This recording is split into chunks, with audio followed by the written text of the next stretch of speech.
Vanguard Gifted Academy's podcast. I'm Shannon Holub, the intermediate level master teacher here at Vanguard. I have a lot of background with gifted education. I've worked in the field for 20 years at various public and private schools, and I've learned a lot across the way about the specialized needs that gifted children have and the special joys you have when you teach them. Today I'll be talking about something I really love, and that is watching gifted kids flourish. Let's start by recalling some of the common things that can hold gifted kids back in school. The first thing most people are familiar with, and that's perfectionism. That can really haunt the gifted mind. The second thing is when others have expectations of them that give them an undue sense of performance pressure. The third thing is a very common occurrence amongst gifted students, and that is boredom and even cynicism, which can really throw a wrench in the whole works. In order for a gifted student who experiences perfectionism to thrive in an educational setting, the whole context has to change. There can be no home for thoughts such as, I must be a failure because I don't have an answer to that question. Instead, there needs to be constant, authentic modeling of things like facing challenge, knowing oneself and accepting oneself, and characterizing setbacks as hurdles rather than brick walls. While teaching at Vanguard, I've noticed a language cropping up amongst the children as they work on projects. They'll ask each other, what plan are you on? A, B, C, D? They're not talking about curricular plans, they're talking about how many times have you started your project and then gone back to the drawing board to start over because it didn't work. This is encouraging to me in the field of gifted education because that right away dismantles that sense that you have to be perfect the first time. One student I had wanted to make a project where she was designing a version of coconut shoes from Thailand. So she started off with cardboard, and she folded the cardboard, and every time she stood on them, the cardboard caved in.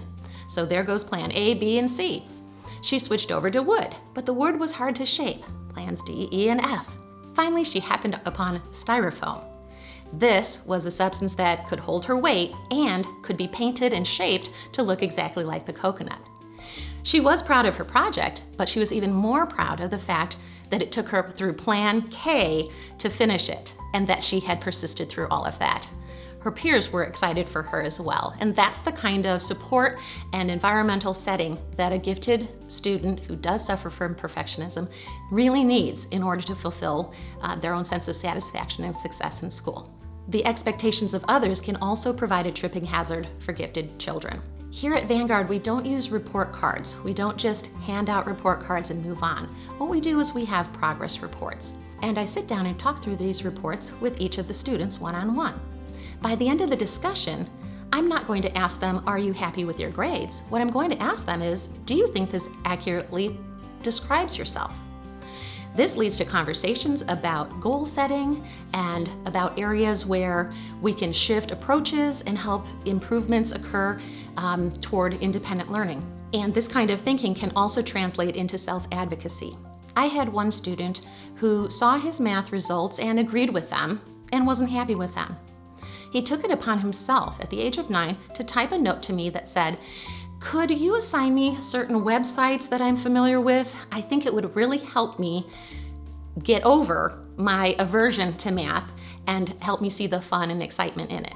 Well, I assigned it, and he did overcome his challenges, and that was by his own hand, not because anybody else came in to save him. But he approached it as his own problem to solve and was very happy with the results. One of the worst challenges faced by gifted children in school is a sense of boredom or cynicism, that the activities they're doing are merely contrivances and that they really don't matter. The one thing you can do to combat that feeling is you can surround the students with truly meaningful activities. Take, for example, the student who already knows their simple machines while they're entering into a physics unit. They might feel afraid that the rest of the unit is going to be so dull and boring that they don't even want to engage.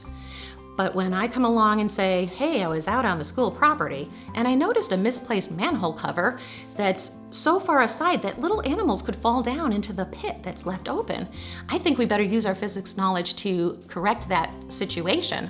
And we can get outside together and work together to actually shift that heavy manhole cover using our knowledge of the simple machines. That is when the student becomes fully activated, engaged, and excited by learning. A fringe benefit of this is the feeling that we're all in this together. And that is something that's lacking when students are merely asked to perform projects to prove their understanding for a grade.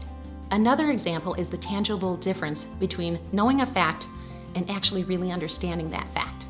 So, fact, 60,000 miles of blood vessels exist in the human body. Great, now what?